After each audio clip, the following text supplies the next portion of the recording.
Thanks. All right, Ryan, I'm about to get some water. You got the next Sounds good. Zoom user, the one with your hand up. You can unmute yourself. Hi, is that me? Yes, that is. Okay, hi. So my name's Holly. I'm gonna keep the camera off. Is that okay? Absolutely. Okay, hi. I just want to compliment you, Ryan, and I think it's Terrance. Like this has just really opened my eyes. I kind of got here on here accidentally, but on purpose. Meaning a friend bought me the book, Let Them, and she was just like, Holly, you're just this is what you need, and it just started the search for answers. In terms of why do I attract all these people with narcissism or narcissistic traits? I've been reading and studying for years, Ryan, but I end up back in relationships with to me at least seemingly toxic people with toxic traits. But I thought an important topic to bring up, which has certainly happened to me, but would be good to just hear you and or Terrance, explore a little bit more, is when you're in a faith-based community and you're Mhm. dealing with the toxicity there. And I'll be try to be brief, but I moved from up north, the northern part of my state, back downstate to my home about a year and a half ago. And I lost some family relationships. So I was very warmly welcomed at the same time into a faith-based community. And it was like, welcome to the family, which I thought was a little bit weird at first. And I said, look, it's going to take me time to get to know you guys. But my first instincts were right, and my family's, and it ended up people tried to kind of warn me, but I'm very trusting. I'm an empath, or have very empathetic traits, or a super empath. I did find my fit there. I'm a clinician, I'm in the therapy world, and I found a really nice fit in terms of like mentoring some of the young people, being blessed as well. Seemingly, I guess I was still blessed by some in leadership. I got into leadership, and then I learned, oh my gosh, like this community is being led by someone with one of the most severe cases of NPD. I can't diagnose, but narcissistic traits that I've ever encountered in my life. A friend and I had this happen. We both got put into very unsafe situations. We both ran. They did interventions with us, trying to gaslight us, trying to admit things about ourselves that weren't true, things we did. I was tried to force to say I was, I'll lower my hand, forced to say I was in love with the person in leadership who was like 15 years younger. They took me Wow. to their house. This was in front of six people. Then I was banned contact, like I was like 15 years old. And these are people I'd been friends with a year and a half. I had been to their house Mhm. for dinner many times. And then I was punished. And why I had the punishment, censoring slash intervention, was I am educated, and I started to question things and how they were leading people, because it didn't seem, I don't want to say which religion, but I'll just say it didn't seem to be in the tenets of the religion. Mhm. And I knew the Mhm. religion pretty well. I've been in it my whole life. So I don't want to get religious on your call. But I do want to say, my friend and I have been in danger. We've had to each go no contact. I was very smart, and luckily I have an educated family. So we got together, me and my siblings, and we figured out how I would go no contact. And that was sending an email saying, do not contact me ever again. And I don't want to hear from anyone at the church. That all happened around Thanksgiving. And I received, like, it must have been 50 to 100 phone calls that were blocked numbers hanging me up. My friend and I both had our car batteries die. We don't know if it's related. She believes her phone was tapped. But we didn't leave, we didn't get to leave quietly at all. And then we had different people still pursuing us. I was getting text messages. And so we had to decide legally what to do. We had to decide whether to get in touch with law enforcement. And I'm not going to get into that on this call because we're still working through it. But she was just contacted again by one of the leaders, and it's been 2 months. So I was so scared that I started I don't know if I should say what I did, but I started getting in groups where I could be around men just to have a guy around me, even though I wasn't ready to date. I was like, well, I guess this moves it up. I was gonna date in January. I started looking around in December. But we have just felt unsafe. This friend of mine and I'm concerned for her because they're trying to pull her back. And I've studied this. I met with two life coaches already. I have a therapist. I have an abuse advocate from another narcissist relationship. So I have people around me and I'm getting advice. But I just wanted you to speak to maybe when it's a group, and if you've run into cults like that, or seeming cults, and how do we handle this? Because this could happen more to vulnerable people like me who are survivors, who are trusting, who are kind, and who are empathetic. And it happened with two friends that were guys. So it wasn't even just one. So I'm broken again. And I'm like, how could this have even happened? I wasn't even dating and I was in this a year and a half. So I'm mad at myself. So I'll let you go ahead. Thank you, Holly, and I appreciate your willingness to share and ask that question. And Yeah. I'm going to start by answering it in stages. So the Okay. Yeah. first part is when we say we're very trusting people, Mm-hmm. that's not necessarily a bad thing, but we have to remember, is it that we are deciding to trust people when we have no reason to be, or do we just default to trusting people? And if we're trusting people, we have to understand that if we are trusting people with no reason to trust them, it is similar to having a belief with no evidence. Okay. And when I say a belief with no evidence, please, I'm not talking about faith or religion. I am talking as example like if somebody says, "I believe that the sky is red," or the sky is blue and they've never seen it. How do they know what the truth is? So if we have no evidence to trust somebody, why would we trust them? And when it comes to people like perhaps you or myself that are empathetic, that want to believe the best in other people, that if they seem to be trustworthy or they seem to be nice, we kind of just you tend to want to go along with it. If we know that about ourselves, one of the ways that helps us not get into situations is just don't trust somebody unless they've given you a reason to trust them. And Terrance and I have done a lot of events over the past year that talk about that discernment, that talk about what to look for, that talk about how to get to know them or what is trustworthy and untrustworthy. Those are some examples. The second part is that there is the decisions that we make, and there's the decisions that our heart wants us to make. So when we get emotionally involved with a person or with a group, especially if it's a faith based community, I understand. We want people that believe in the same faith, that help us through our struggles with hopefully the same moral code, the same codified book of guidance, maybe, whatever it is to support us in a way that perhaps normal friends that we might meet might not understand. And that's a different level of intimacy. But at the end of the day, we are still choosing to answer them. We're still choosing to respond to them. We're choosing to spend time with them to a certain degree. And whenever we feel that pull, like we owe them something, like we need to respond, like we have to engage in whatever conversation or argument or whatever is happening, we are choosing to tell them basically, keep trying.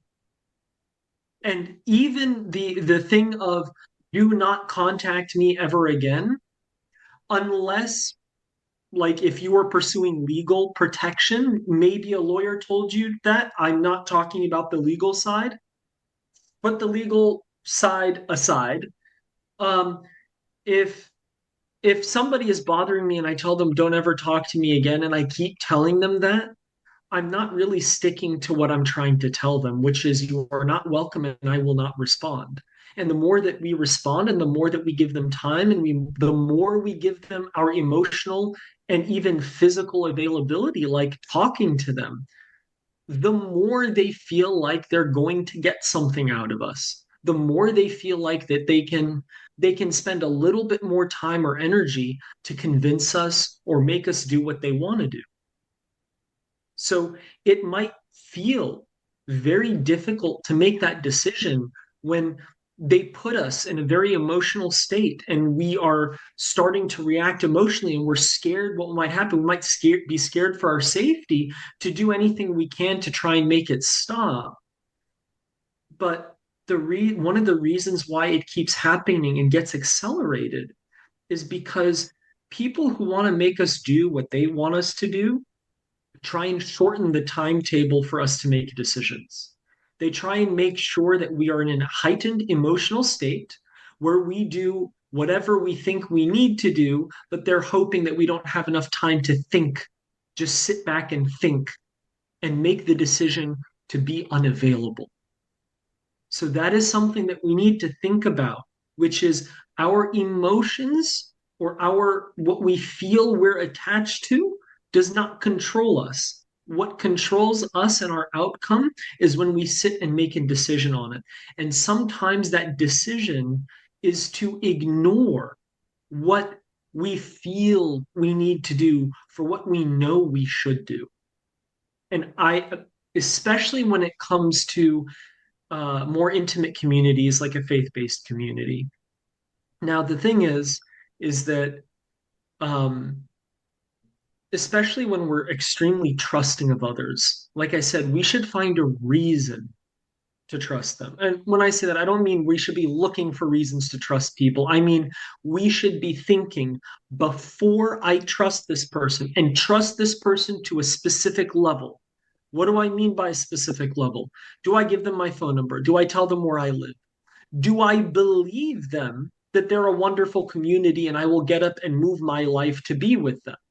If we are going to make life changing decisions based on other people, then we need to understand, do I even have a reason to trust this? Is this making logical sense? At how vulnerable am I going to be if I move to a new area where I don't know anybody? And although I feel like trusting them, I don't have people that I can go to in the area that know me and can keep me safe and help me out of a situation. We need to be very careful about removing the safeguards we already have in our life. We've got to be careful about removing the healthy boundaries for a hopeful shot at something better. Because at the end, right, it's not necessarily about the specific people, it's about the process.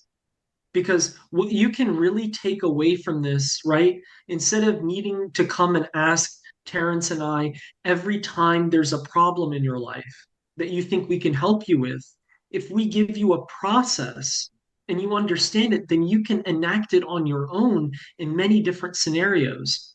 And that process for success is that we don't get rid of the things that are safeguarding us from failure and propelling us forward by risking everything for something we think is going to be better or we hope is going to be better, but we don't have evidence of. Because if it was better, we would actually have more safeguards and more boundaries that bring us towards success, not getting rid of them. So when it comes to the unfortunate circumstance of you and I believe your friend, you said, Holly, of moving and wanting to be part of this community and assuming, right, the scandalous stuff about this person is true, and unfortunately what they did to you, right, Yes. is if we moved away from our family that knew us and could come to our aid, is it possible that if, let's say, we say, okay, we're able to get out of this situation and we want to go find another faith-based community, what are we going to do this time to Mm. believe or to have knowledge that it will be good for us? And part of that is the discernment. is the element of discernment and getting to know what people truly stand for. And part of that is not believing their words, it's at looking at their actions. And if you're talking about a faith based community, looking at their actions from the faith based perspective, most faiths have a moral code, a legal conduct, rituals that must be followed. I can't think of, off the top of my head, a major world religion that does not believe in a call to a higher sense of character or punishment that comes with denying your belief in that character and acting in a way against those beliefs. The way we get to know somebody is through their character. So before we get involved, before we start changing our life and removing safeguards, first, let's recognize, let's not get rid of safeguards thinking we're moving towards something better, because then we're also removing the ability for us to get out of it. And number two, how can I judge them by what we all believe in? Because that is what's going to help me discern whether they are who they say they are or not. And at the end of the day, every community, every community, whether they're faith based or not, has their community problems. And it's something we have to accept. Yes. But before we accept those problems as a necessary part of our life, let's first determine what are the community problems and then go, are the community problems something worth accepting for the community um, benefits? Yeah.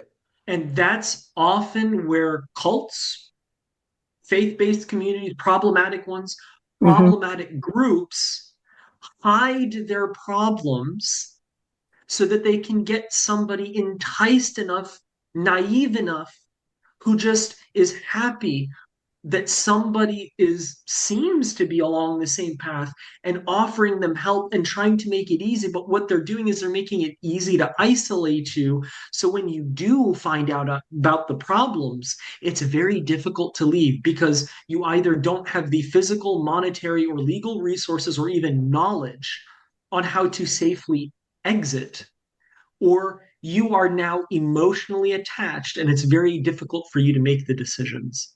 So I just wanted to say I sympathize with you. And one of the things that we can do to help ourselves get out of it is start understanding that if you have a conviction in your faith and you believe in your faith, first understanding that not every, just there's a difference between faith and the people who practice it, and that people are fallible and make mistakes, and people can be bad people and label themselves whatever they want. And no matter what you gave already to the community, no matter what you committed to in the past, that doesn't mean you have to continue committing. And no matter what you feel or how difficult it may be to exit, if you know that's best for you in the long run, the emotional strain to get it done now to make sure you're safe is what's most important. And what we can learn from that is, before we move to a new location or accept problems, we need to discern what those problems are and if they're even worth it. Otherwise, we keep people or groups at enough of a distance so they cannot wreck our lives. And we need to be very careful about the information we give to people for them to emotionally manipulate us, physically manipulate us, or otherwise.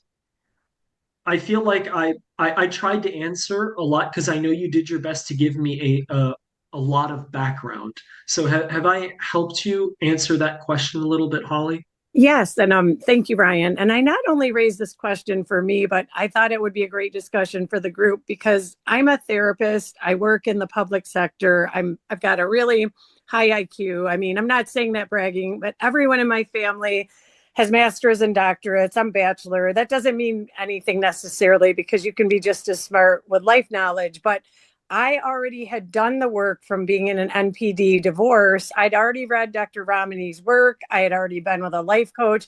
I moved back home, had some support. I had my family member move out of the country. We had some chaos, so I had some support, not full support. So I didn't go into this blindly at all. I even told them at first, like the pastor was like, do you trust me? And I was like, not necessarily yet, but there's a sign right there. Do you feel welcome yet? Do you fit here? But I was very cautious, and I never saw problems till about month 9. I got out at month 14, but I needed community. They seemed safe. They were on the internet a lot.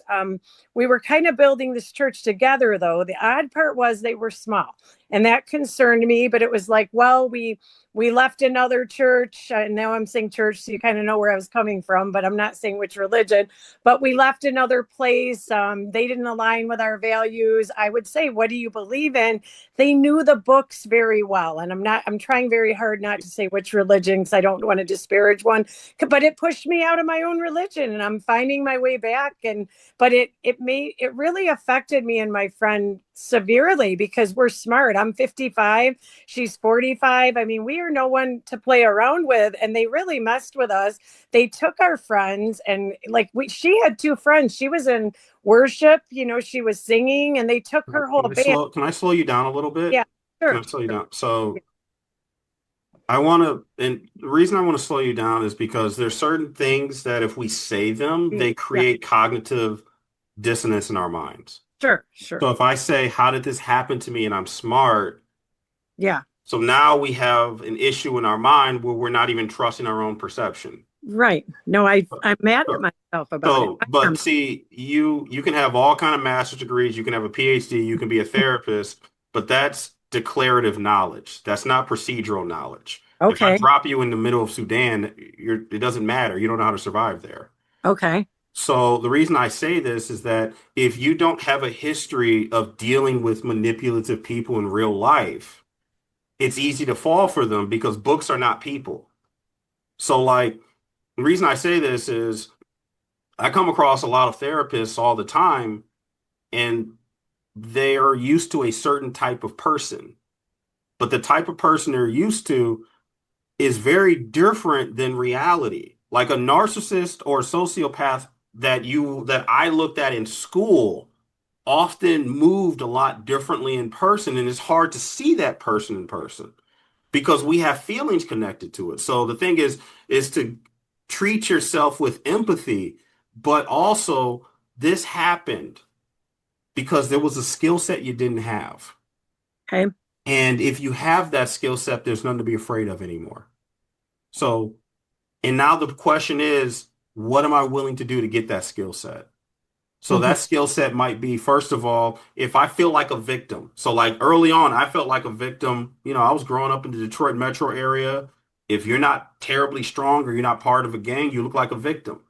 So what did I have to do? I had to go take martial arts. I had to learn how to fight. I had to do certain things. So, but see, these are ways to give ourselves real power over the situation. Okay. And to ask yourself, okay, hey, I have this type of knowledge. If I don't get the other type of knowledge, what's likely going to happen is I'm just going to go from being one victim here to another type of victim here. And the reason that this is so close to me is that somebody will often in this space go from being a victim of abuse here, and they will find themselves finding the abusive trauma coach. They'll find themselves finding the abusive therapist because they keep walking like a victim. So people that are predatory notice this person and they just keep not getting the results they want. So until I get my own discernment under control, one of the things I would do is start detaching from certain places. Okay. And what I mean by that is 1 week at a time. Let's just have one healthy week at a time. Okay, that's good. You know what I mean? The more I depend on strangers for my well-being, the weaker I will likely be. Okay. So what I'm saying is just get 1 week at a time. and get healthy, psychologically healthy, and then to have a list. What are the things I need from other people, and what are the things I can provide myself with? So one of the reasons it's very hard for someone to manipulate me is I need next to nothing from the people around me. I don't need your money. I don't need your time. I don't need your energy. I don't need your friendship. I don't need anything. Okay. So what do I need from, if you have one friend, you're lucky. So one friend, if I have one or two friends, I'm blessed. So if I have one friend, okay, fine, that's beautiful. Next thing I know, if my religion matters to me, let me learn as much as I can about my religion. Yes. If I'm Christian, I'm gonna read that Bible. If I'm Muslim, I'm gonna read that Quran. You know, I'm going to focus on getting my life together because what often happens is we don't slow down. And if we don't slow down, we go on from becoming a victim over here to a victim over here. It's very true. And that keeps happening. Yeah. So, and this is the hard part. We got to slow down. Slow down. We might not need to read 50 or 60 books or any of that stuff right now. What we need to do is just have one good week after another and then slowly start bringing people into our life. And if somebody keeps trying to contact me that I don't want to contact, I might need to change my number. Maybe changing my number will make me free. I had to change my number 3 times over the course of my lifetime Sure. because people that are from my path kept contacting me. And we might have to get that list down. What am I willing to do to become free? And it might be the hardest thing you've ever done, but it'll be the most freeing thing you've ever done. Well, Because like, evil doesn't take Sundays and Saturdays off. yeah, I got off the social media and you can hear I'm going faster because I'm still stressed about it. Like it's only been a month and a half and I haven't been making all the best decisions. And when you make decisions from a trauma place, even though I have a counselor, a coach, an advocate. It doesn't matter. Trauma's trauma. And I got traumatized again because it's already happened. And I can't believe it happened now in a faith based community. So I am reading Let Them. I'm doing all the coaching. I'll probably contact you guys after, but it was just heartbreaking. And I wanted to share because I got damaged again and I don't want it to happen to someone else. I'm watching my friend. She's thinking of going back even. And I'm like, what? And it's about Let Them. So I just sent her some more information. I'm sending her videos, but it's really heartbreaking. And they're getting into some really, really bad stuff. And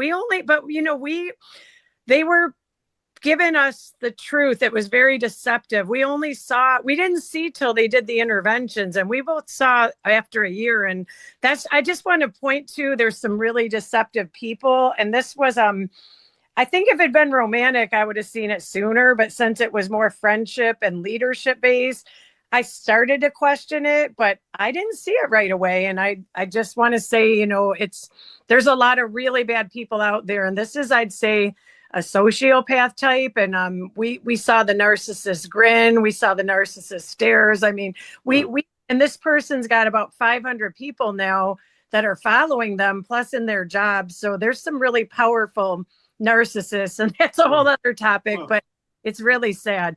Well, they choose their victims, Yeah. playing that stuff in our community, like where I'm part of, like, I'm the only male on my mom's side of the family that has an education.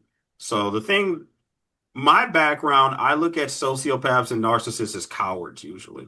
Because Mm-hmm. if you're really that tough, by the time you're 25, you're probably locked up in prison. Mm-hmm. Because if somebody's really a pure-blooded, I just want to see how tough I am with the world around them, they're going to engage in conflicts with all types of people, so they'll likely be killed or locked up by the time they're 25. So likely the type of people you're talking about, if you dropped them in the background that I came from, they'd be killed in a couple days. Because the place where I come from, males that run their mouth and they don't know how to fight and are not willing to die for their principles are killed. Yeah. So, it's a whole different animal growing up, in Detroit. But I'm sorry you went through that. But Thank focus on your health, you. Yeah. focus on your well-being. And again, even your friend, you might not be able to save that person. You might Yeah. not be Yeah. able, but save yourself and get clear on where you're headed and where you want to head to. Hey, you might want to move. Heck, we don't know how long we're going to live. Right. yeah, enjoy our, and we're going to live our life to the best of our abilities. And, it's beautiful that you're a therapist and you're trying to help other people out there. Okay. Yeah. Thank you. You guys really helped me. Thank you. And sorry for the time, but I Oh, you're think it's welcome. relevant to a lot of people as we're joining groups and faith-based communities to be very watchful and discerning and don't just trust everybody. Oh, So absolutely. yeah, Well, thank you. Thank you're you. welcome. Ryan, that's one of the problems with the internet. Like even, I'm not going to slander other groups, but I can look at groups on this platform. I see what people are about. Hmm. That's it's the danger of people. So when we're wounded, we send signals to predatory people exactly how to get us. If I know I need family, people know to offer me family. If people know I need resources, people know to offer resources. Remind me to write an article about this because there's like the 5 to 6 different ways that we find value, and those are usually the things that people hold over us to manipulate us. But we'll talk about that later. Um, Ryan, I'm terrible with names. What is this name? Uh, I'll help you out. There you go. Okay, perfect. Appreciate you. Okay, you're getting a 2-for-1 because mine was in the chat and I put my hand up just to get my question in there. So it's a 2-for-1. Okay, Um, appreciate it. so the point I was talking about is like, okay, so you decide like you have to let them go, or this is not working. And so I had to do that in my situation with my marriage. And so, but my question probably affects a lot of other people too. So, but the problem is that when you have children with them, you still have to deal with this person. In my case, it was, the later in life. So kids it's easier for the kids to have a relationship because, when you're adults, it's, dinner with dad or holidays and stuff and birthdays. So it's easier for them to navigate having a relationship with both parents. And so we've put boundaries in place in there. It's like, okay, you go see your dad. You have time. I don't want to do holidays together. We're not doing that. This is what this means. And so like you'd have your relationship with him and, it's taken some time. And it's like, okay, you talk to him about his stuff and me about my stuff. And, we keep those boundaries. I don't ask and so forth. But it's still hard to have a relationship when they have a relationship with someone who's hurt you and how to deal with that. Or then you do have things when, celebrations and things that are in common. And I said, yeah, when you have kids, it's like you have one birthday party and there's are occasions where you do have to interact. And we still are, this has been 7 years and we're still have to hash out some things to finalize.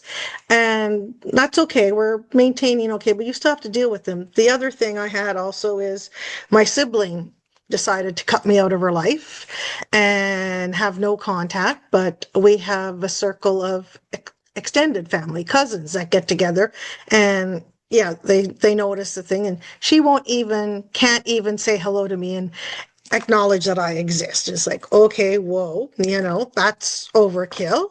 And we work very closely to take care of our parents. And I go, okay, she had an issue with my mom as well. And I go, yes, this is control manipulation. And I was a very reactive person before. I used to deal with that with his family, like that, like Mhm. react, respond, explain. And now I just kind of go, okay, this is unacceptable. In my head, I go, this is unacceptable. I'm not dealing with this. You take your time, and when you're ready, you'll come talk. That never happened. This is like 5 or 7 years later, and it's like she still does this. And people have asked what I tried to explain and said, I don't know, whatever it is, it's her issue. And so they figure, oh, it's between the two of you, so we'll invite both. So I have to endure this if I go to family occasions. Not only that, I joined Meetup to, kind of move on with my life. This is after the code. So she's showing up in my social circle and doing this. Not a lot of people know that we're related, some do. So it's very hard to move on, trust, and I'm very authentic and I am who I am and show up. So it really makes it hard to move on because I've lost all that family on his side, which I didn't get along. And, the only other person in my immediate family, and she's said whatever to her children, so they've cut me off. And it's hard to navigate. And I just go, I'm not going to react or respond to this because that's what you're looking for, a reaction, a response, or anything. Mhm. And yeah, it's just trying to navigate this because it's like I feel part of me is like I was very close to my children. I still am close and we still have that bond, but it's just, it's not the same. And you feel like, there's stuff that they're not telling you that you wish they would be, but I know part of my issue is I, I kind of want him to take accountability for his part in what happened. I've taken accountability for my part, and that's never going to happen. And we just have to finish whatever business to finalize divorce and that. Uh, it's just hard and just navigating that.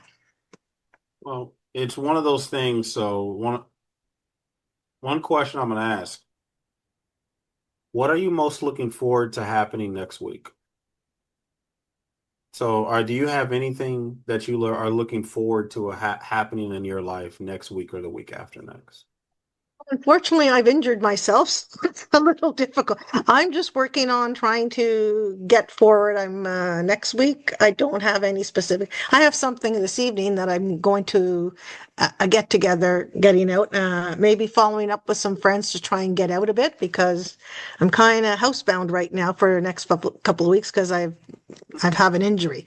So actually, I just kind of keep moving forward to trying to make my place. I did a lot like during this period. I ended up getting promoted, retiring, and so working to make my place a better place. Yeah. So, well, the reason is a lot of times we ruminate about the past because our future isn't that interesting to us.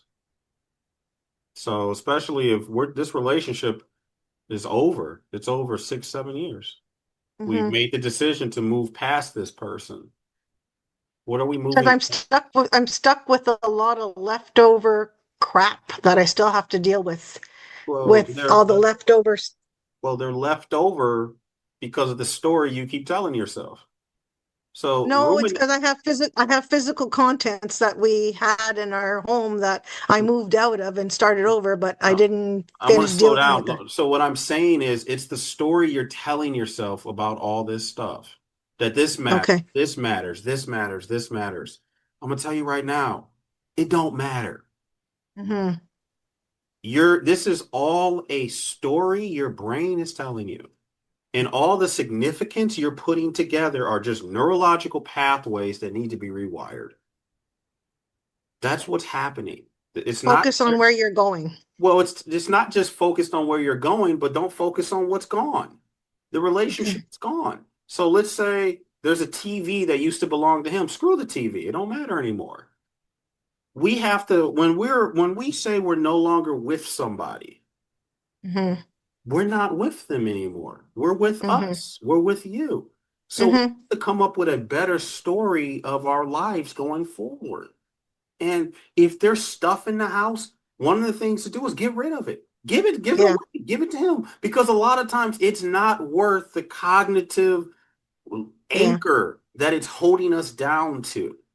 Well, It isn't worth, that's what I'm trying to do is I have a lot of the clutter and I'm trying to just go through all that clutter and get rid of it. That's my focus to get rid of the trauma and clutter. okay, so there we go. Now we're moving towards action steps. Maybe you need to hire somebody to stow this crap away.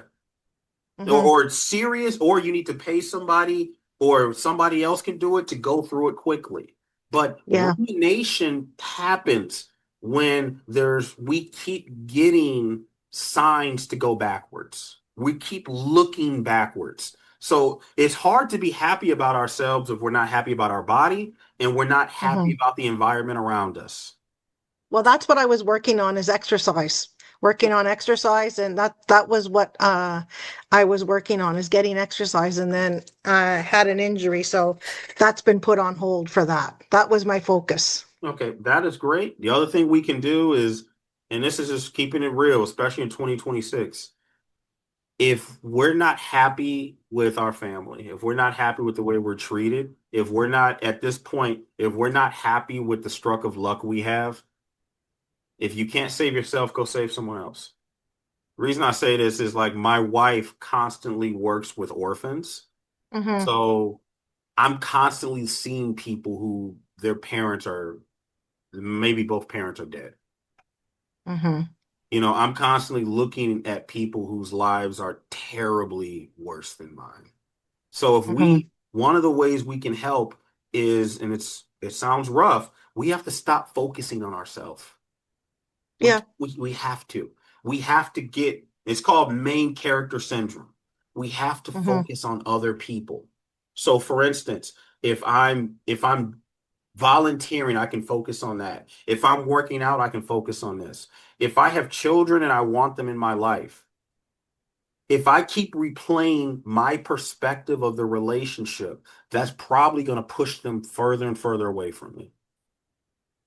That's Because what I did. if, Is I went to an event with my kids. That's what we did. Is I do plays with them.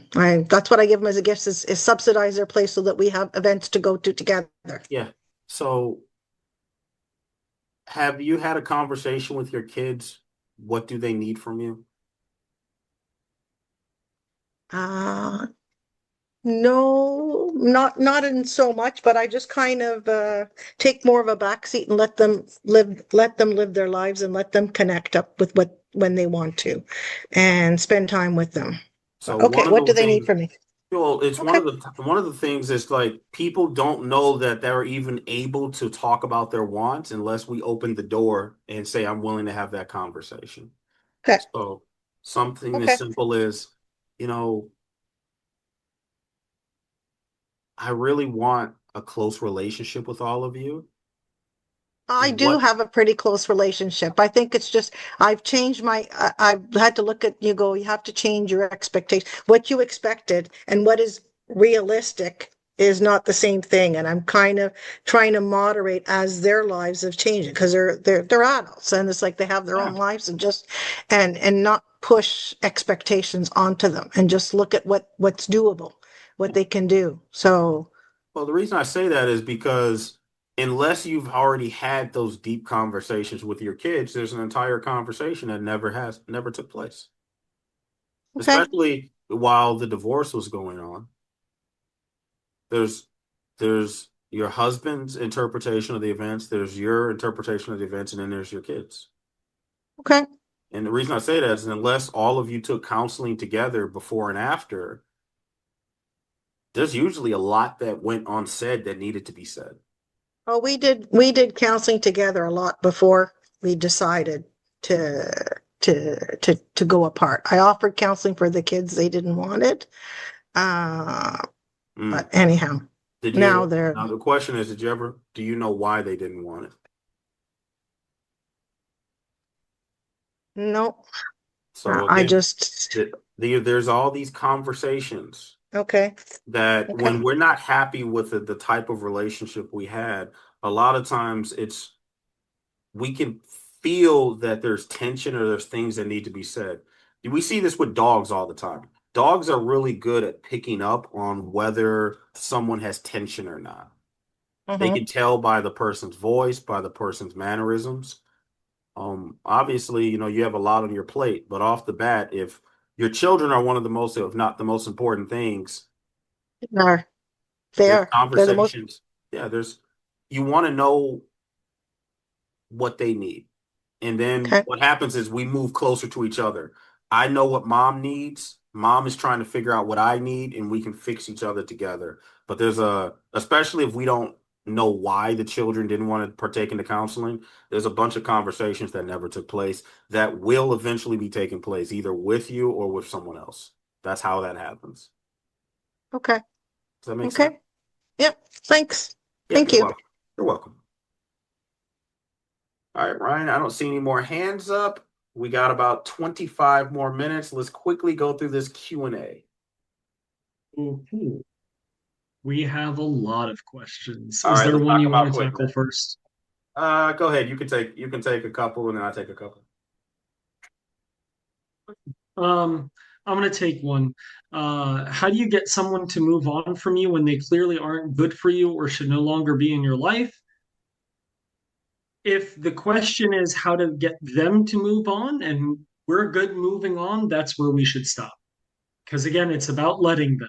If they can't move on, The only thing we need to be worried about is, am I expending my time and resources or giving them stuff, talking to them, and enabling them to stay where they are? Or is it their decision? And if it's their decision, we just got to let them make their decision and keep them at a distance and cut off communication.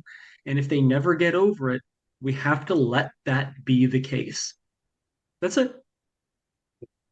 We want to, I understand that we care about people and we don't want to hurt others, and we might feel a sense of ownership about their success, but we don't own their decisions. They do. And so if we can't make their decisions for them and we can't control them, it's just a reality we have to live with. So don't care about, I don't want to say don't care about, don't emotionally attach yourself to that decision and distance yourself so it does not affect you. So, what's the We next have a lot. So between answering questions, we're just taking time to mark the ones that we've answered because we really try and get through as many as possible. Um, the next one, someone was commenting that people think that ignoring their needs for someone else is noble and that the other person needed it. You know, the idea of self-sacrificing for the greater good. Uh, idea in Christianity for the good of the family, not being selfish. And I want to touch on this nuance, and I think I touched on it earlier, which is there is nothing wrong with charity. There's nothing wrong with helping somebody who needs the help. But if I'm going to use this example, what is the use of giving money to a charity where two things happen? I am left poor and unable to fend for myself, thus making myself poor and needing the same charity that I gave to somebody else, number one. And number two, the charity goes and shreds the money I gave them. At the end of the day, if what I am giving to other people is not actually helpful, although we want to believe that what we're doing is worth something, it's a better use of our time to figure out whether it's actually useful or helpful. Number one. And number two, self sacrifice and the general idea of doing things for the greater good is a noble cause. But what we are talking about is if you completely destroy yourself from the ability to have the time, energy, or resources, let's say, to stay alive, then what we're doing is destroying ourselves for other people, which is different than taking care of myself, making sure I'm safe, I'm comfortable, I'm happy, and that I have the resources to give to other people. If I can make that happen, now I actually have resources to give to other people. But now that I do, I need to be cautious and careful to make sure that I'm actually helping people and I'm not harming myself. That's the difference between the religious or noble idea of self-sacrifice or helping people that need it versus ignoring the need to discern whether people need help or whether I have to be the one to help them. And if I do, that I should do so to my own destruction. Sure. Another one that was later on, I want to find because I think I can answer it quickly. If you don't mind, Terrance, and then you can take the next one. Cool. Uh,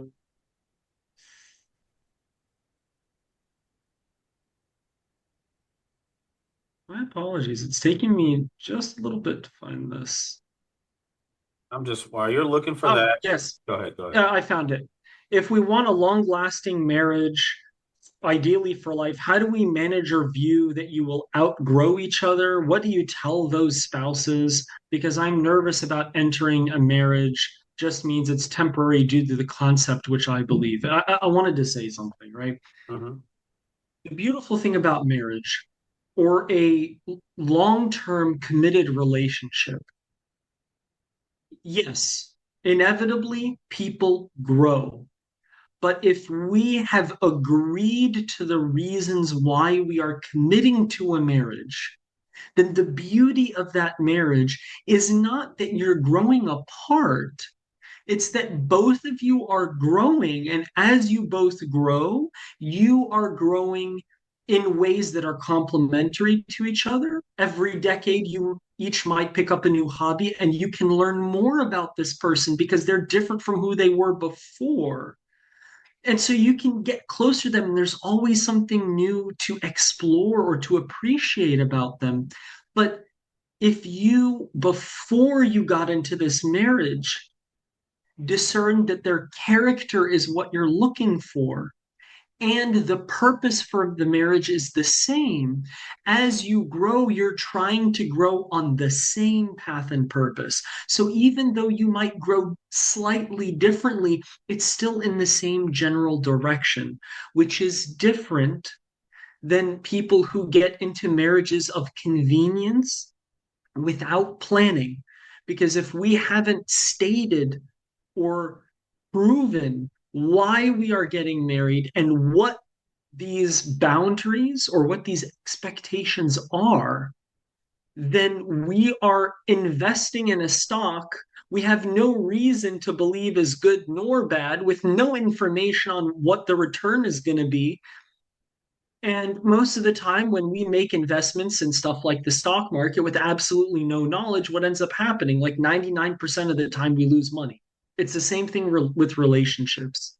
The more information we have and the more we can plan it out, the more we can choose someone for the same path of purpose and their character. And someone's character and their purpose is what keeps a relationship together. It's not what we believe or what we say we believe or what we say our dreams are. It's what we actually do on a daily basis to treat ourselves and other people and the decisions we make.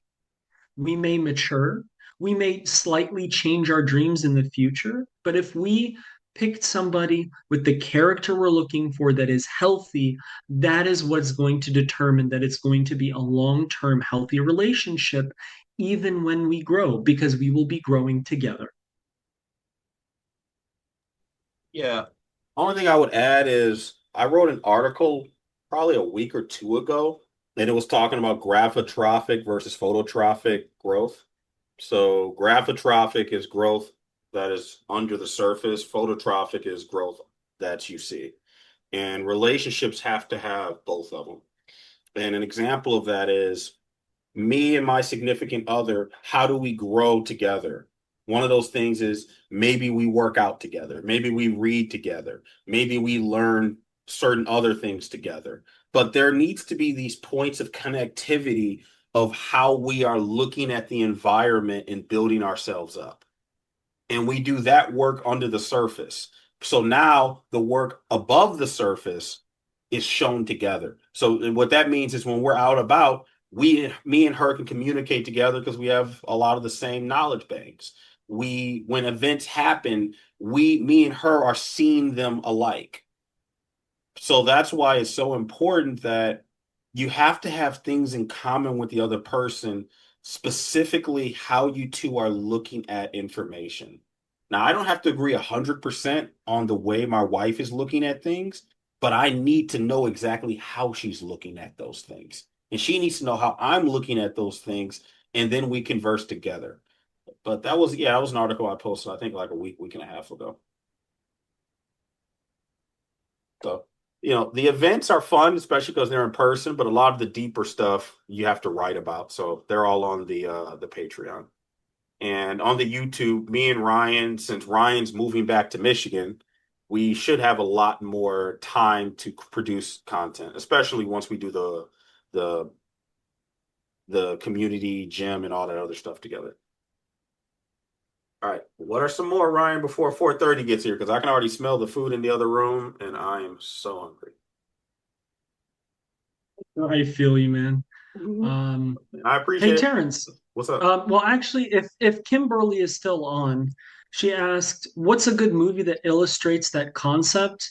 If you're still on, could you just tell us which specific concept you were talking about?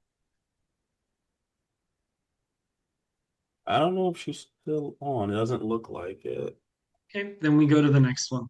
I think if there were friendship concepts or people trying to pull you into stuff, because I think I remember what the context was. A good example of them would be like a movie like Carlito's Way with Al Pacino. So that was a movie where the main character was trying to build a healthy life for himself. He was trying to leave the toxic people from his past. But what happened is he was too close to those problematic people, and the lifestyle pulled him right back in. So Carlito's Way is a good example. One that's a positive expression of especially friendship and friends holding us accountable in a loving way. And it's a random movie, but amazing, is Godzilla Minus One. I think that movie came out like 2 years ago, but it had one of the best expressions of friends really caring for each other that I've seen on screen in a long time. Ryan, we saw that movie together, right? We saw it at the same time, though. Yeah, we saw it at the same time. Beautiful expression of friendship. Hmm. Okay.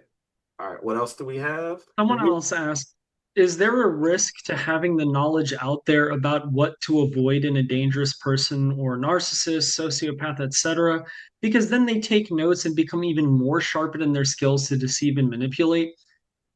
I get where the person is coming from, but I mean, the counter to that is if we have knowledge to help people, do we just let them suffer? And to that, I say no. But here's the caveat. Here's the interesting thing. If a narcissist was truly taking notes so that they can counteract what we're teaching people and how to discern what they're doing, if they were to actually enact everything opposite, they would be acting exactly opposite to what a narcissist does. Correct. So at the end of the day, if they're really, really perfectly good at that, they're teaching themselves how to act not as a narcissist.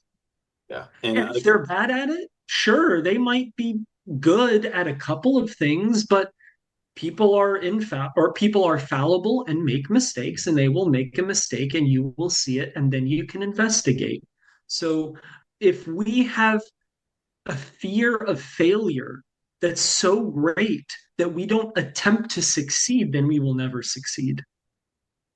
yeah, I think a perfect example is narcissist. I look at it, it's not the descriptive word we think it is. Narcissist is like the word athlete. Like there's a huge range on what an athlete is.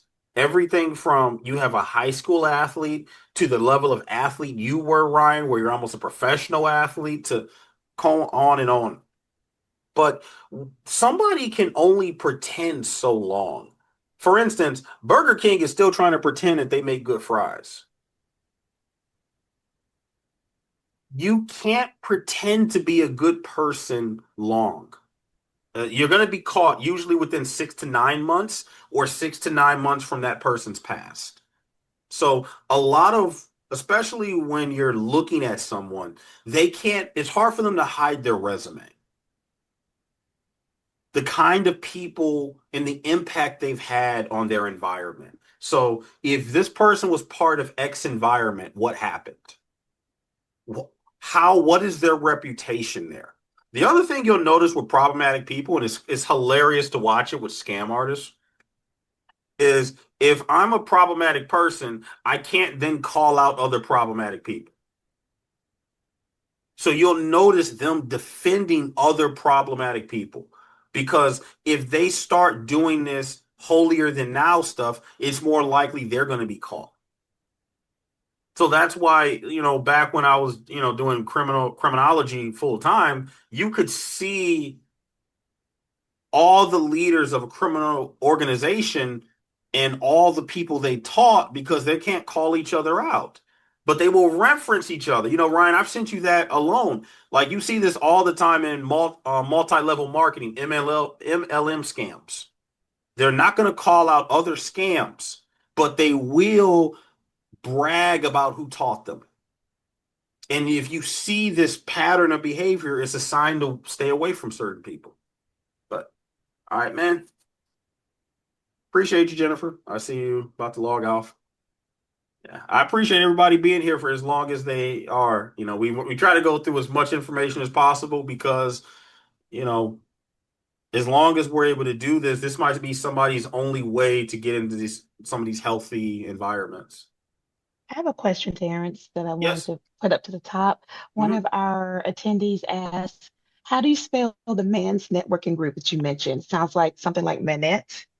Can you Manette. drop that in the chat, Yeah, please? it's an app. I'll drop it in. Oh, it's an I'll app? drop it. Okay. Hmm. Okay, thank you. So there's when we, especially when we start talking about relationships, there are certain information that a guy can pretty much tell what is that person's level of exposure. So if you know what Manect is, then that lets me know that you know about like modern day networking. I'll put it in the comment right here. Manette lets you get expert advice from basically anyone in the world. So there's all types of business people, all kind, and it's on your phone too. It's an app. And I've used Manect many times to contact other professionals to ask them advice. But 99% of the population has no idea what Manect is.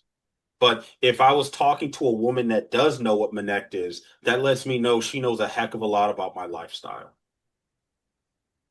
So these are the ways that a guy very soon, quickly in a conversation, maybe 15 to 30 minutes, will figure out does this person really know him or not, or know what's happening in his life or not.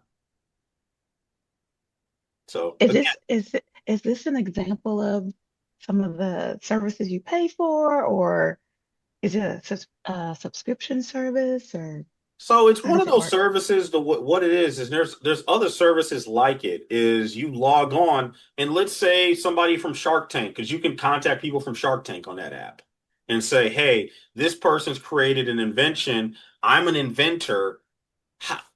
I need some guidance on this, and let me pay $250 to ask this person a question that I'm struggling with. So this is the way like high level men think. Like I'm not going to ask the idiot next to me. I need to know from an expert. But the very fact someone knows about services like this makes them interesting. But this is just one world. Like a lot of times, again, if we go back to relationships, women don't understand how much power they have. If you get clear about the lifestyle you want and the kind of guy you want, and you're in the right circles, you talk yourself right to them by the fact you know what you want. A lot of people don't know what they want, so then they don't get what they want.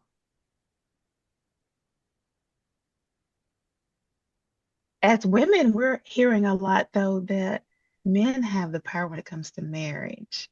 Women have the power before that point. I think we all have the power if we know what we want and we're qualified for it. That's what we want. And the qualified is I know what I want and I'm putting myself in a situation to make it happen. And then you attract people that want that same thing. Now the question is, do I want things that are counterbalanced? So do I want like an irresponsible millionaire? Well, that's probably not going to work out very well, you know? It's like somebody says, okay, well, I want to know where the high level men are. Well, I could tell you right now, but you know what's kind of funny, Ryan?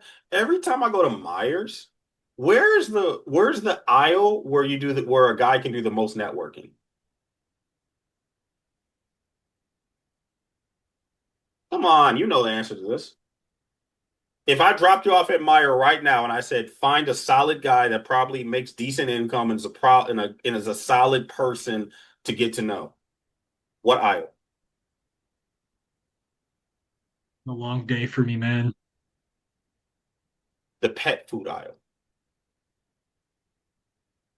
Oh, I was thinking more specific. So the pet food aisle, when you, Yeah. especially it allows you to watch somebody and how much they care about something else. So the Hmm. person sitting back trying to figure out, okay, my cat at home likes this type of litter, but they changed it. I don't know if I'm going to switch it up. You meet some of the most interesting people in those aisles, man. And especially later at night. So if it's 9:30 at night and I'm in the aisle, I might ask somebody about their knowledge and they might talk to me about my knowledge. I got a lot of friendships that way. Because it's the kind of person that is 9:30 at night. They could be sitting on their butt watching television and Netflix, but they decided my pet needs something and I'm gonna go get it right now. You meet very interesting people in that aisle because that aisle forces you to care.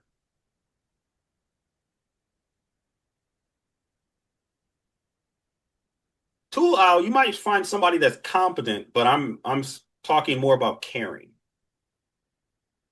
You know what's kind of funny, Ryan? Especially when I lived in my old house, I met a lot of engineers that had cats. Like they would be at that aisle, it'd be like 10:30 at night, and there's like an engineer that's trying to make sure that Mr. Fluffles, his cat, is taken care of. You guys are funny. Calling me out, man. But see, I don't know exactly how to put together, but there's that ecosystem of like men it doesn't take men a long time to recognize each other. Like if I get like 10 to 15 minutes, I can figure out if a guy's full of crap or not. All right, Andrea, was there any Yeah. other questions that were on that line or no? Along that same topic, because there's Yeah. plenty of questions Here. there. Well, let's But go. I'll get them out because that was a fun one. oh yeah, so uh, they've asked, can you send us a resource on either or both of you for life coaching? And yeah, let's stick with that one for now. Okay. Perfect. The Patreon's the best way to reach us, but also, hey Ryan, can you put your website in there? Yeah. Appreciate everyone. I would love to do research, and of course, I don't have access to the databases anymore, but like the demographic of like a cat guy versus a dog guy. I would love to have seen that research. That'd be so fun. I would say the cat What guys. about the guys who have both, Terrance? What do you do then? I don't know. We'd have to figure it out. I don't have access to that database anymore, but that'd have been fun. Like the cat guys seem to be intense. Like I'm a cat guy. Like I'll be sitting there for 25, 30 minutes trying to decide on food and litter and all that kind of stuff. All right, Andrea, what's next?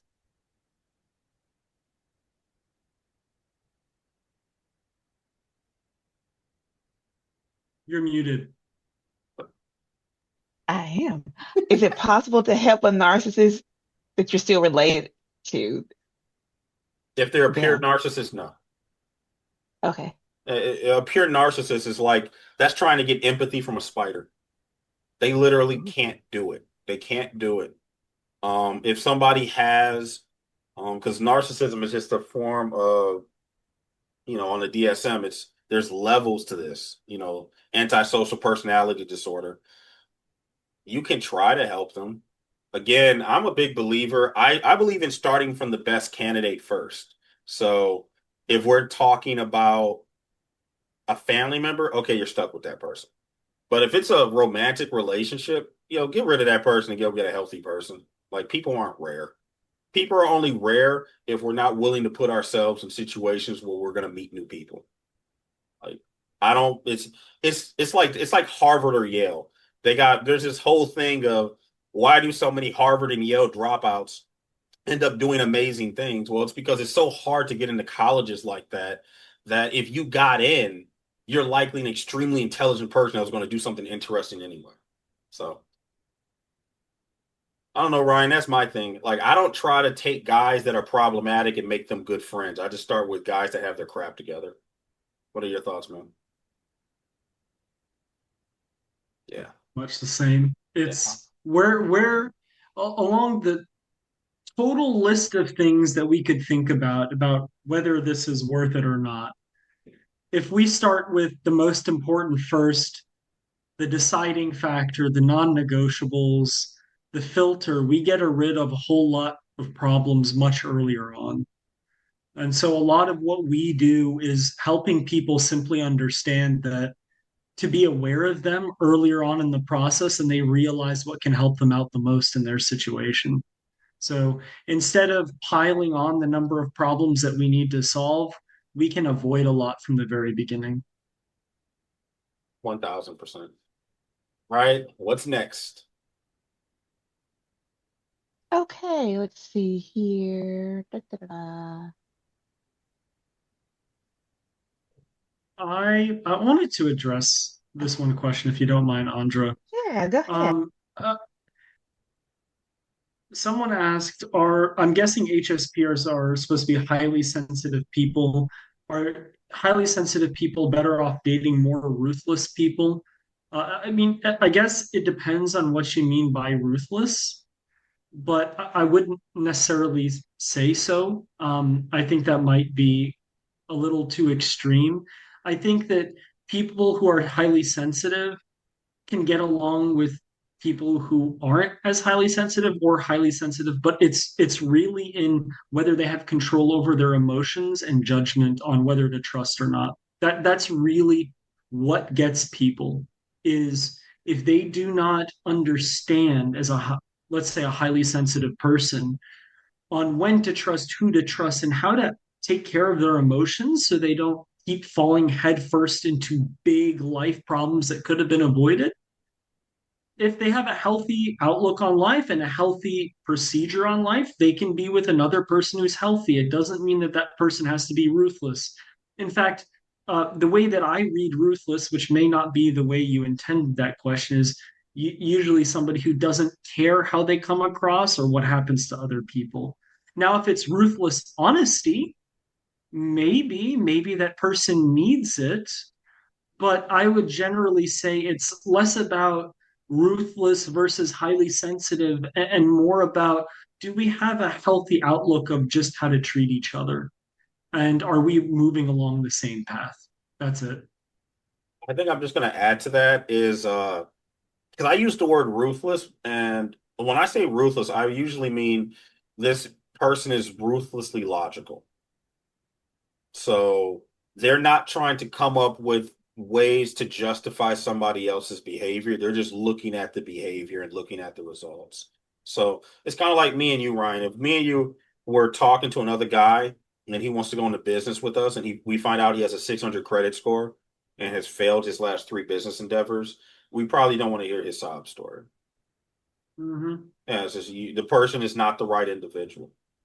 Um, I'm a big believer that we have to be careful of how we identify ourselves because how we're identifying ourselves often shortens the amount of information that we see, but it also shortens growth. Like you can be a very sensitive person and still have awareness for bullcrap. And I do believe if you veer towards being really understanding to people, it could be helpful to befriend someone who's like, no, cut the crap. No, that person's lying. Because, Ryan, you're nicer than me. I'm more likely to tell somebody, no, I don't trust you. No. And you're a lot nicer and friendlier than me. But sometimes You have helped me out in the past quite a lot. It's why I appreciate you. And well, mark of a good friend is, by the way, everyone, like somebody who doesn't sugarcoat things for you. Because if they tell you the truth without holding something back, it means that they're giving you the information you didn't have before that you needed in order to succeed. And a friend who wants to sugarcoat things or hide the truth from you is actually harming you more than you think. absolutely. I mean, we can do a talk about that because even in movies, the character that hides helpful information from somebody and lies to them their face is usually the evil character in a movie. Almost always that's your enemy because that person's no longer you showing you what reality looks like in it.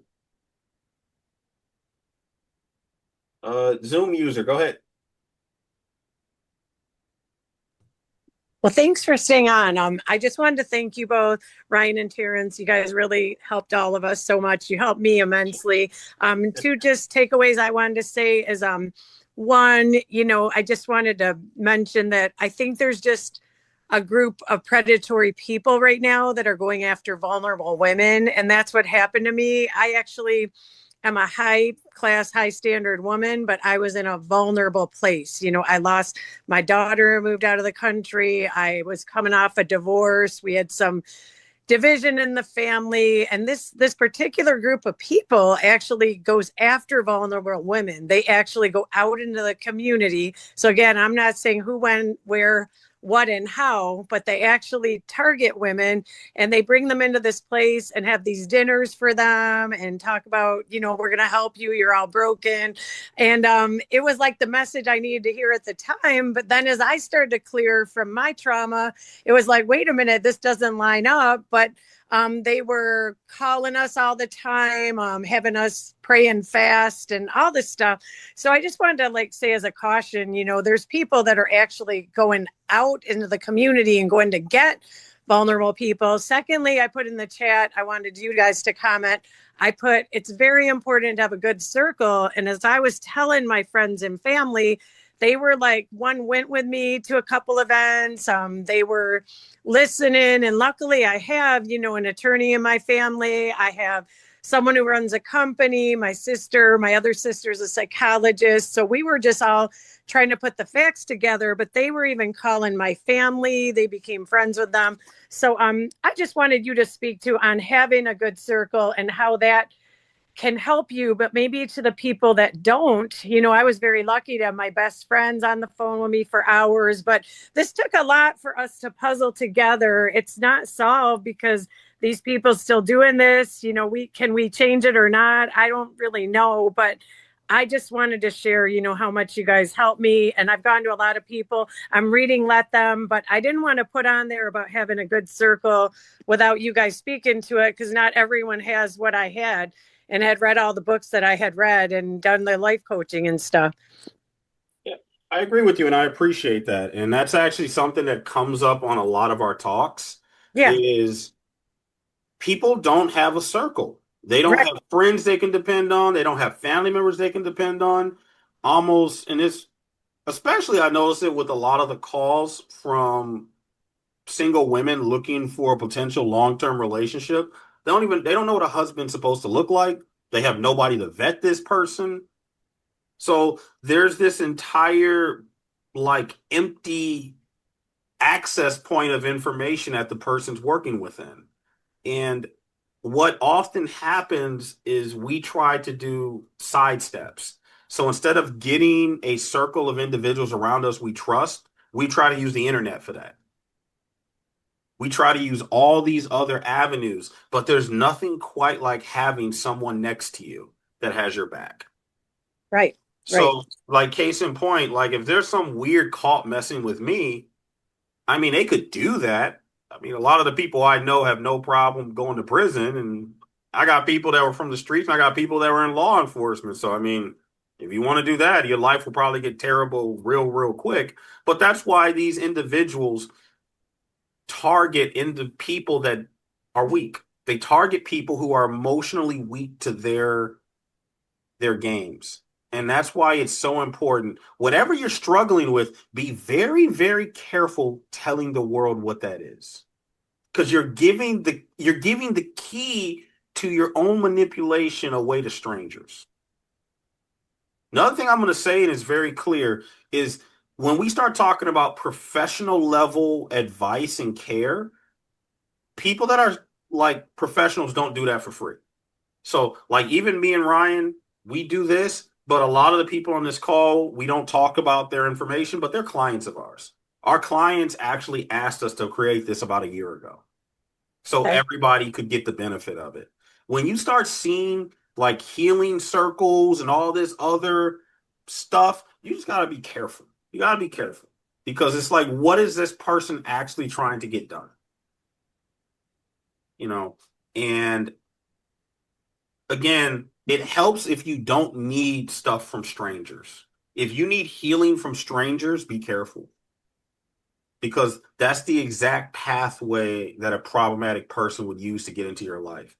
I have professionals in my life. If I have a plumbing problem, I'm gonna call the plumber. If I have a roofing problem, I'm gonna call the roof. If I have an engineering problem, I'm calling Ryan. I don't have friends around me that are just, that don't that are not helpful to my well-being. Every time I call one of my friends, I learn something I didn't know before.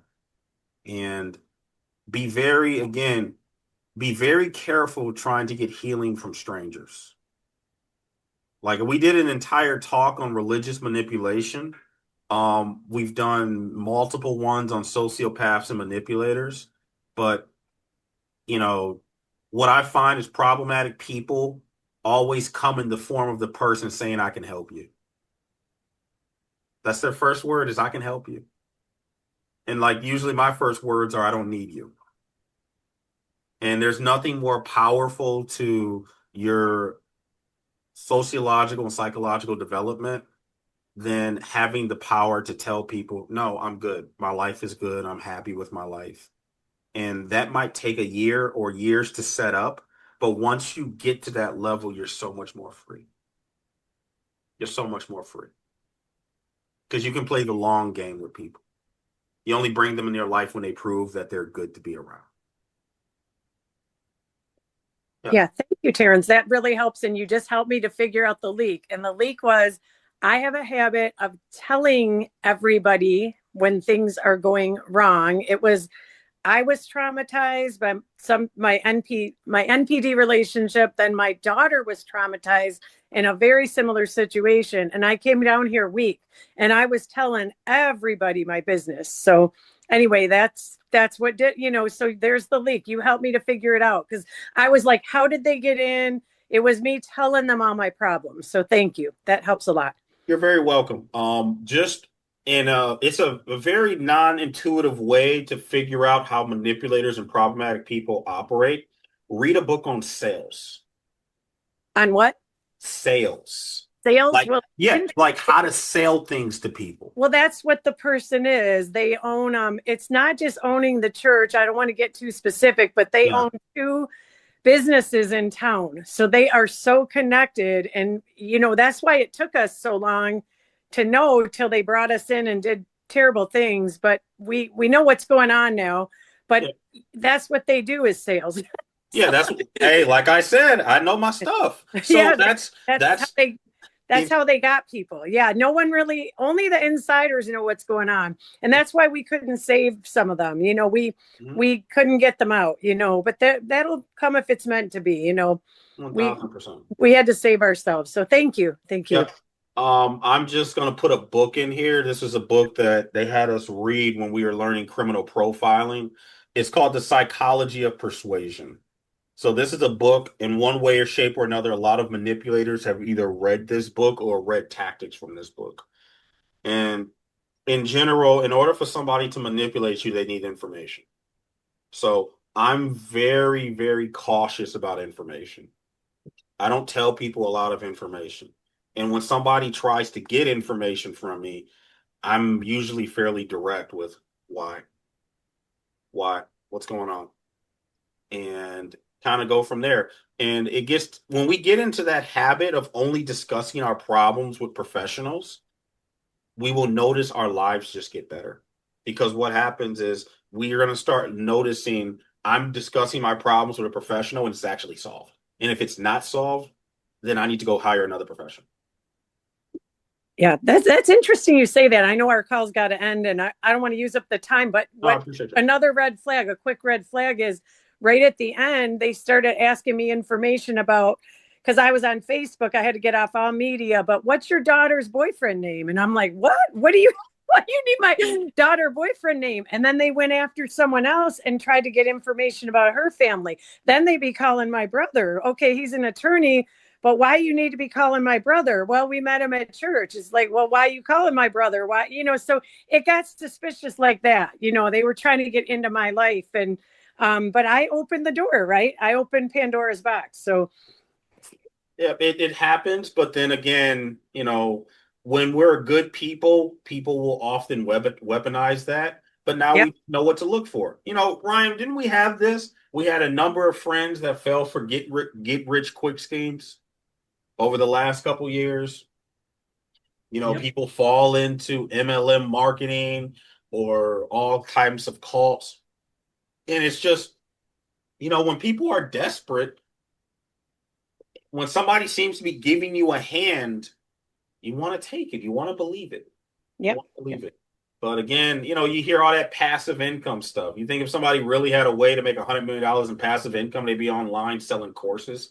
Like it doesn't even pass, Elkham's razor. It's not how the human mind works. So it's just, but I deal with this all the time with young men because young men want to believe strangers. They want to believe strangers.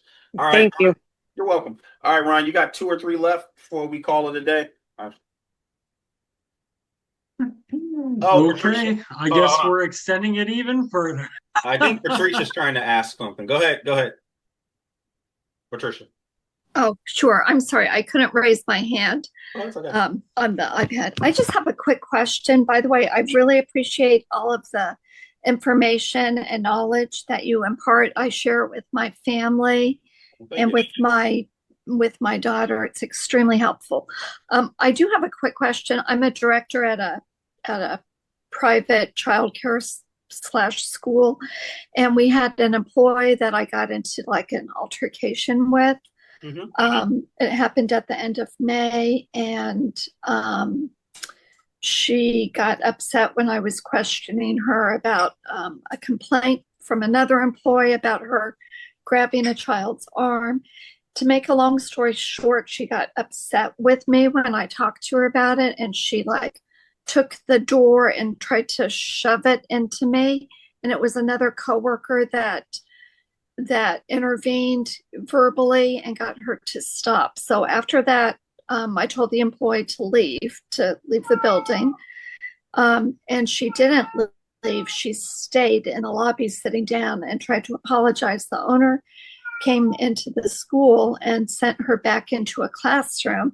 And I said, no, she should not stay in a classroom after that type of behavior, raising her voice and pushing the door at me. And I'm not talking about just like 1 or 2 little comments. I'm talking like a full, back and forth. And so the owner agreed and sent her home. So after that, I made it clear I really didn't want to close the building alone with this employee at night because I have to walk by her in this tiny foyer when she was waiting, for her ride. And so the owner would watch me at night on the camera to make sure that I got out okay. Sort of just like her way of trying to pacify me, I guess. So what my question is one thing popped up about people that try in this training today about people that try to interfere with your schedule and your goals and things like that. This employee, the owners had to talk to her about coming in and like interrupting me like 5 and 6 times a day over little tiny stuff. And then it stopped for a while. Now it's starting up. Now when I go to use, we have like a bathroom. It's like a home bathroom for the staff. When I come out, she'll be standing like right in the doorway, like right, like, it's really uncomfortable. And I don't have to close with her anymore. Thank God. But I'm just like, it's like the New Year's back, we're back, and she'll come in. Oh, can I take your trash? Every day she knows I don't keep a trash can. Every day, can I take the trash? Where is this? I need this. And now she'll just like yell for me down the hall at the end of the day when it's just me and like another employee. It just makes me feel really uncomfortable. I had a lot of anxiety about this past summer, and I did talk to the owner, but business owners sometimes she'll acknowledge that it's creepy, but at the same time, because she pays her very little and she's somewhat reliable, she's willing to keep her. I really don't want to find another job because the job market is not very good right now, but I can feel like my anxiety, creeping back in now, towards the end of the day. And I'm just wondering,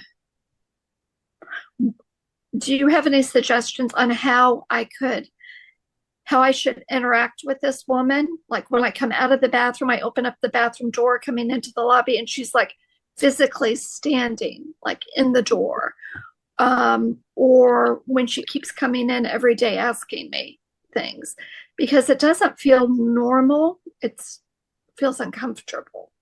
Okay. Those small. Okay. So from starters, I'm just gonna, for the interest of time, I'm just gonna assume everything you've said has been perfect, like, exactly what's going on. So you're not dealing with a person, you're dealing with a bully. So, um, the question I'm gonna ask you, what are you prepared to do if this behavior stays the exact same? Like if this behavior stays the exact same, your boss is not taking care of this situation, what would you be prepared to do? Or do you want me to lay out some options? I think laying out some options would be good, because I know before there were times that I wanted to quit. Um, find another job. I have sent a text message to my boss, outlining my concerns. She was given a verbal update, but I guess what would I do is I would like to maybe, I'm not sure. Like I'm again, when you go to law school, you're trained not to play games with people. So I would document exactly what's happening. I would make sure that the documentation has been agreed upon by your boss. And then at a certain point, you have a pretty strong case for unsafe work environment from a lawyer. Like, I don't play games with strangers. Like, where I'm from, you don't play games with people. Especially I'm not even going to get to the point that it's clear as day that the person doesn't care about boundaries. And if there was allegations with children, like, where does this likely go? And So my thing is, if you're working for a place that employs individuals that can engage in harassing behavior with people and likely children, eventually something will happen.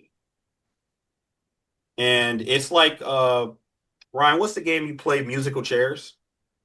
Yeah. Eventually the music is gonna stop and somebody gonna be in trouble. So you might enjoy the job, but it's always easier to find a job when you're working. I might start looking around, moving my resume around, yeah, because these types of people have a way of creating their own like damnation. They will eventually do something that if the boss doesn't react, a parent or something has to react.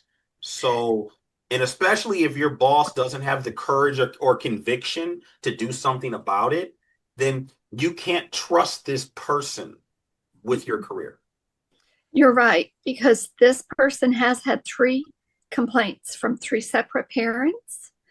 And there's been some shady, questionable things. But you're right. I can't trust my boss to take care of this situation. Yeah. And I've worked a lot of cases with Child Protective Services. If there are 3 or 4 complaints that go unnoticed by parents, that's a pretty nasty case right there. Because you can show intent, you can show um reckless non people not doing their due diligence. Now there's a notice complaint there that somebody was put on notice that this person was a problem. At the end of the day, you have to protect yourself. And especially if this boss doesn't want to protect the children, don't want to protect you. I it's mean, it's not a almost good like it's like you got a pit bull in the room that has no training and is biting at people. It's just a matter of time before this goes off the rails. Yeah. And I'm used to, I don't understand people. I find a lot of people make unbelievably idiotic decisions thinking they're protecting themselves. But this person will risk her entire business and your well-being, her other people's well-being, the children's well-being, because you don't know how to fire somebody. Yes. No, you know what? You're absolutely right, because I'm also a mandated reporter. She does not want any of this reported up the chain either. Mhm. So like I've never been one to um like I've made reports at other places that I've worked at, Mhm. and at this place it's like I just got very quiet just to keep the peace, except for with this woman. um but you just hit on some really critical things. I think I knew in the back of my mind, and so I think I know what I need to do. And I appreciate everything. And I've had some close friends say this is not a good work environment. It's not good that parents have put in complaints. It's not good what happened with you. It's not good with how the owner does one write up but doesn't address anything because she's looking at it at her bottom line for the business. And you're right. Something will happen in the future. And yeah. So thank you. Yeah. Thank you. You're welcome. And one of the things I'm just going to say for everybody, if you're dealing with a bully or a problematic person, I want you to imagine you're in a swimming pool. And you notice how you have to move when you're in a swimming pool. You have all that friction. It naturally makes you move slower. When you're in an interaction with someone, the least reactive person is the strongest person in the room. So if you're in a meeting, if you notice somebody that's not reacting to the other people, that's likely the boss. That's the person with the most amount of power. So if this person is able to get you to react to her, in her mind, she's winning the altercations. So if you're unreactive or you're saying, yeah, I'm not interested, I'm over here, this is how you reclaim your power, because unless she's going to become physical, which likely isn't happening right now, she's playing mental minds, just like the movie Mean Girls, just like that movie Mean Girls.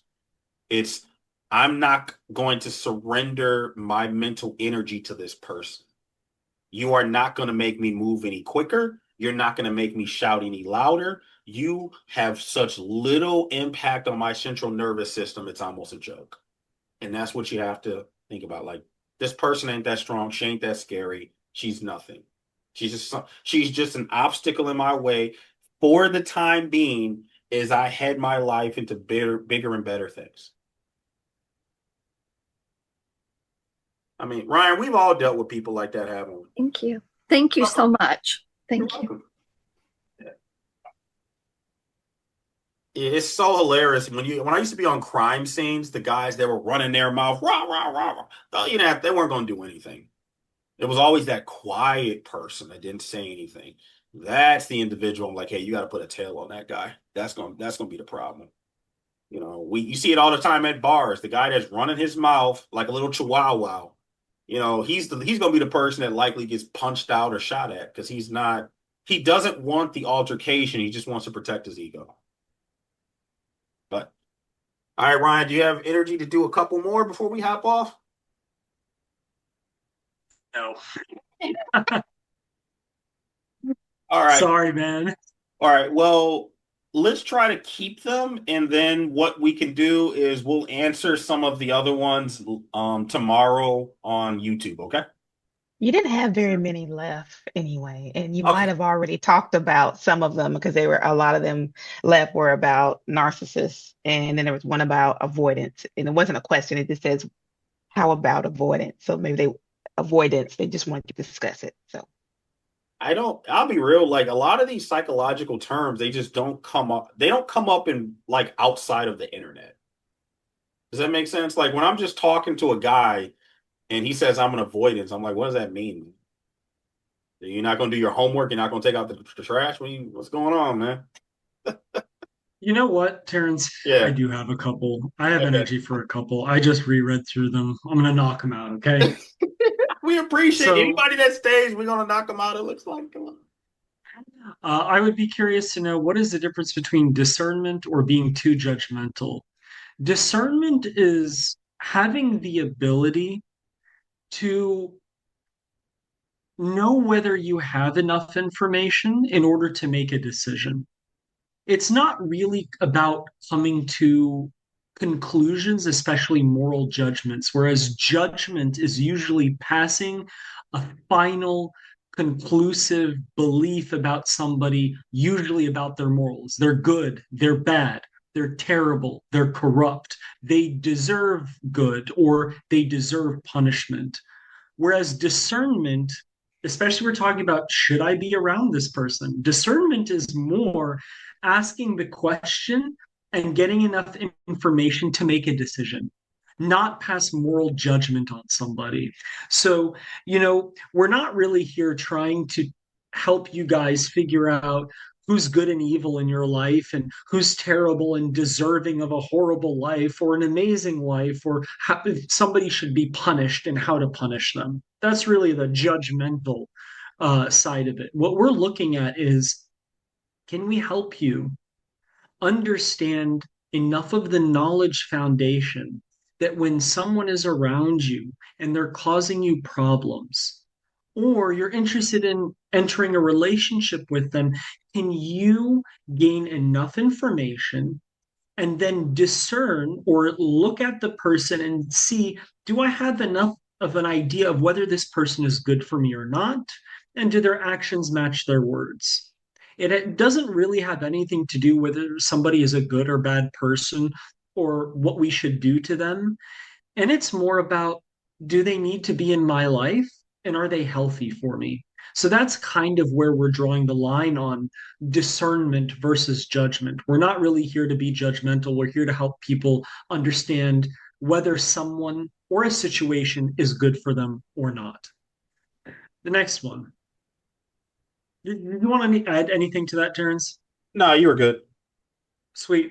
Um, Someone asked, I would love for you to explain the difference between narcissism and manipulation.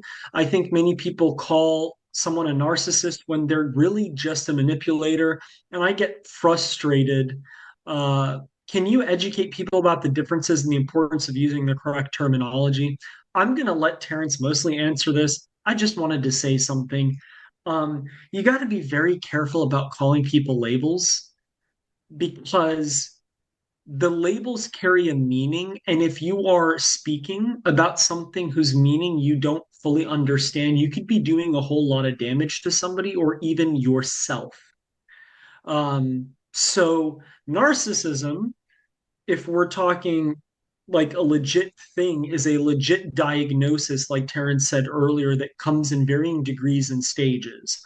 And I am very careful about calling any specific person a narcissist because that's like putting a diagnosis on somebody when if they weren't diagnosed and you don't have the authority or the knowledge to diagnose somebody. That's why we often use the term problematic people, or we talk about narcissists in general.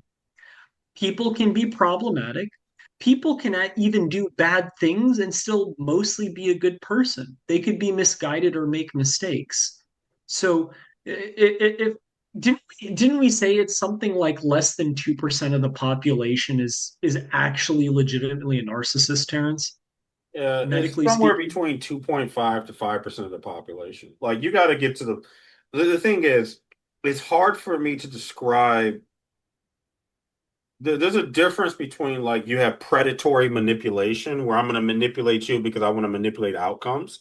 There's a difference between Mhm. that and like killers. You know what I'm saying? Like people that literally kill people for profit. So like I've dealt with all types and I just put them all under the avenue of just problematic people. Problematic people.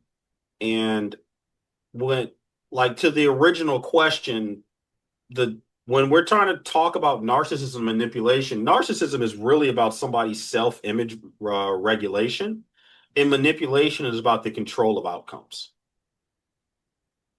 That's really what it is. So manipulation might be a tactic that a narcissist will use, but it just put it all under the veil of problematic people. Problematic people. Yeah, we Mhm. don't need to go too high up into this. Just from a bird's eye view, does this person want things for me that are not good for me? We don't need to be therapists or psychologists. I want people to just be in touch with their central nervous system. I want you to be in touch with your values and principles. Does this person want to violate my values and principles for their well-being and not my well-being? And then kind of go from there. So, we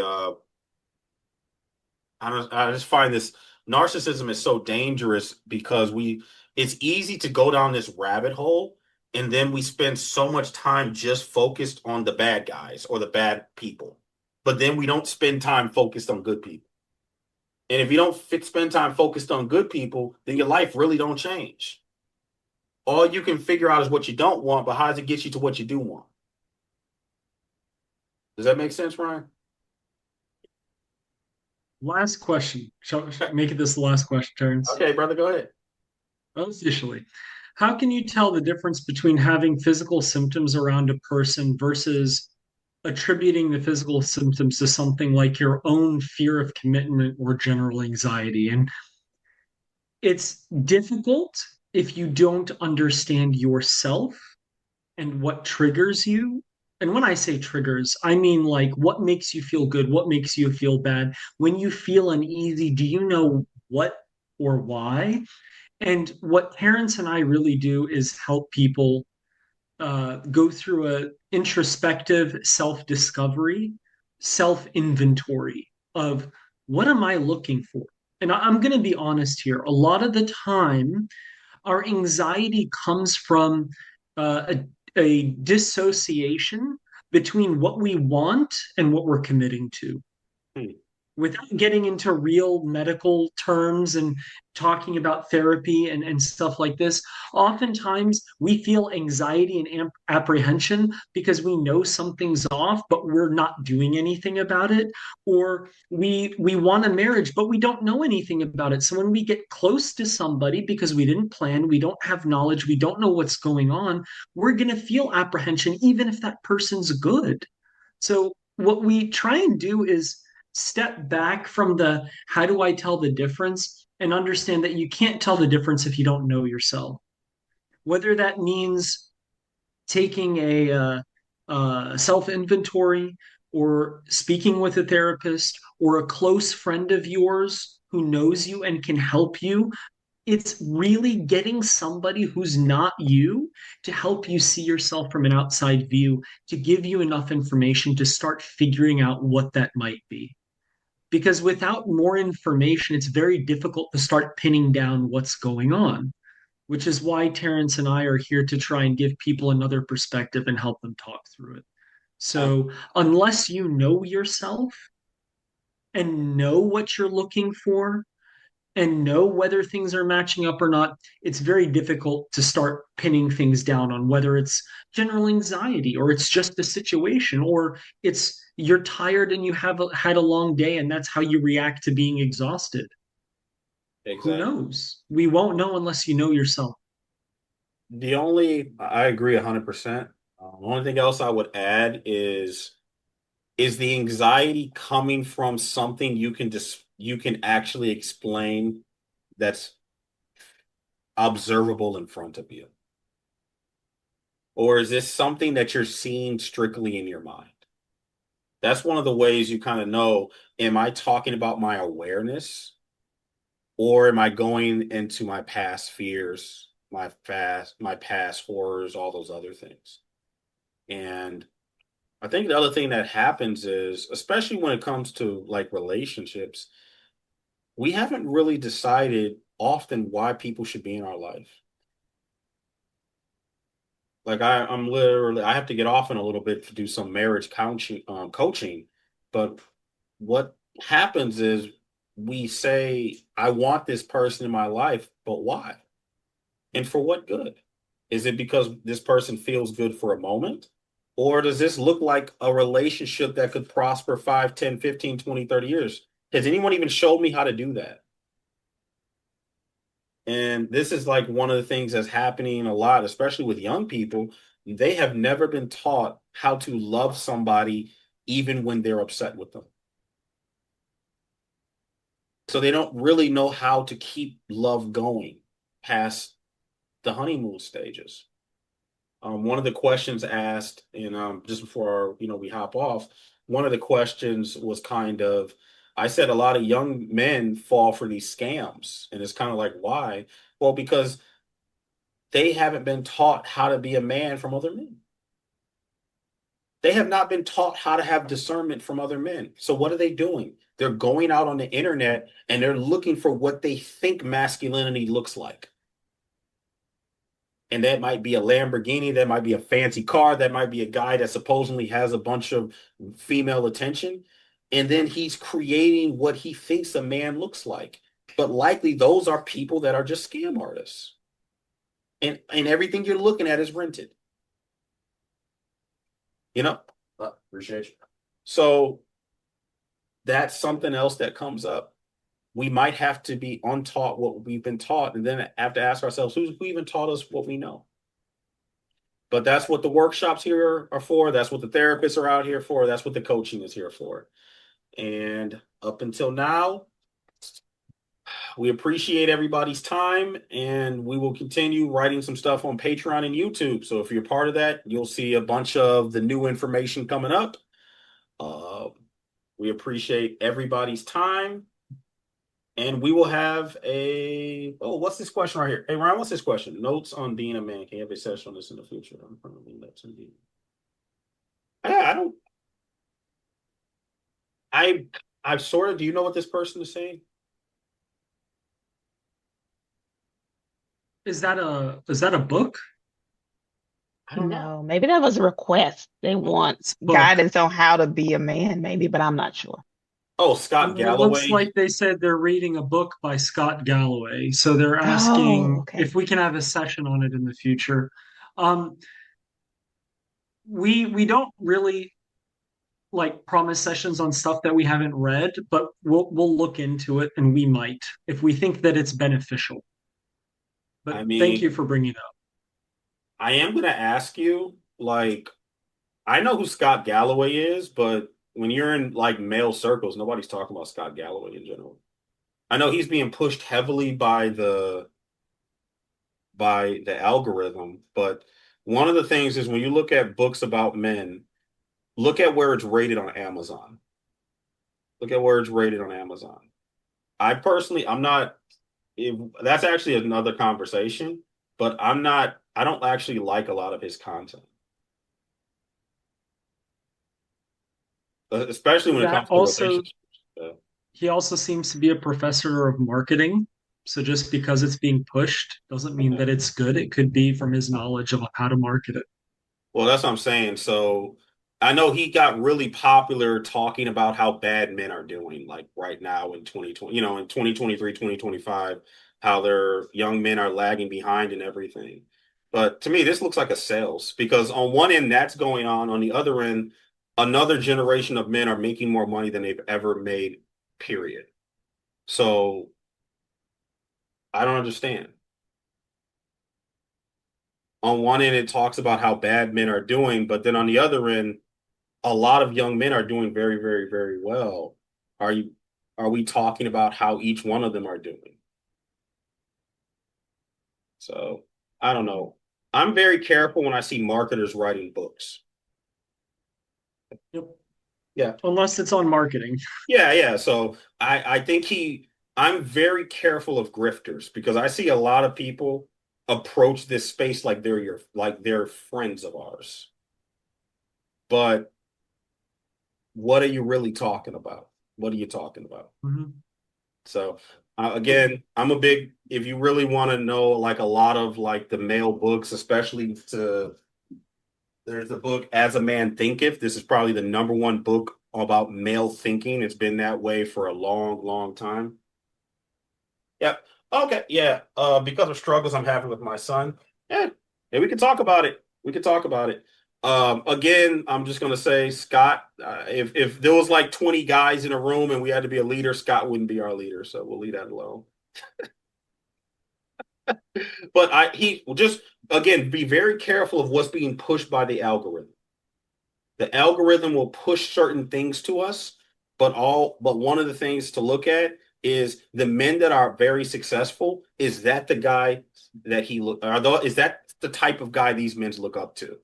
And outside of just now, Ryan, did you even know who Scott Galloway was? No. Yeah. He doesn't come up a lot. So there's a whole nother that's a whole nother thing. We got to talk about internet manipulation. We got to talk about that. But all right, y'all. I appreciate y'all. We'll end up being here all night if we keep this up. Oh man, the internet is out cold, sending people that way. But I appreciate you also trying to learn as much as you can for your son. That's very admirable. But all right, everybody, take care. I'm about to get something to eat. Bye. Bye. Take care.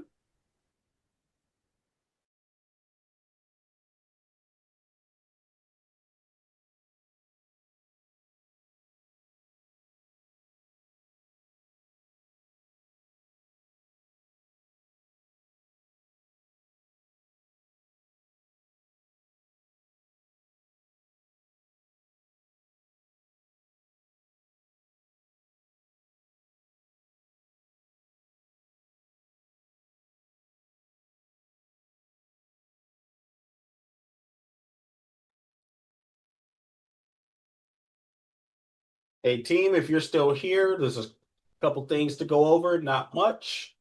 I'm just going to remove everybody right quick that's not part of the team. We appreciate everybody for being here.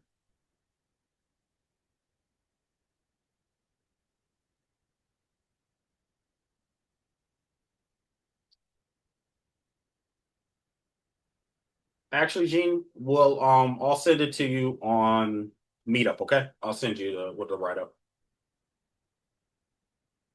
All right. Thank you.